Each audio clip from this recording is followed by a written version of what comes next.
फैसलाबाद के इलाके चकचंबरा में Maryam Nawaz youth sport festival का इनकाद स्पोर्ट कॉम्प्लेक्स में 3 रोज़ा वज़ीर आला पंजाब मरियम नवाज शरीफ स्पोर्ट्स फेस्टिवल शुरू हो गया।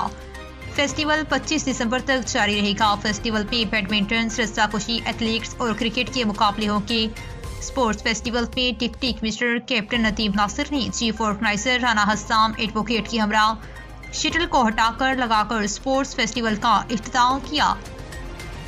असिस्टेंट कमिश्नर चकचंबरा शाहिद बशीर चौधरी एहसानुल्लाह बड़ैच और बड़ी तादाद में यूथ ने शिरकत की। तारीख में पहली बार चकचंबरा में Maryam Nawaz youth sports festival हुआ, जिसमें यूथ ने हजारों की तादाद में शिरकत की। डिप्टी कमिश्नर ने स्पोर्ट्स फेस्टिवल की शानदार इफ्तिताही तकरीब के इनेकाद पर chief organizer Rana Hassam advocate और एहसानुल्लाह बड़ैच की काविशों को सराहा और कहा कि नौजवानों को खेलों में शरीक करना वक्त की अहम जरूरत है। खेलें इंसान पे नज़्म सब तहम्मुल, मिजाजी और बर्दाश्त जैसे औसाफ़े हमीदा पैदा करती हैं, जिनका तसलसल से इनकाद नागुज़ीर है।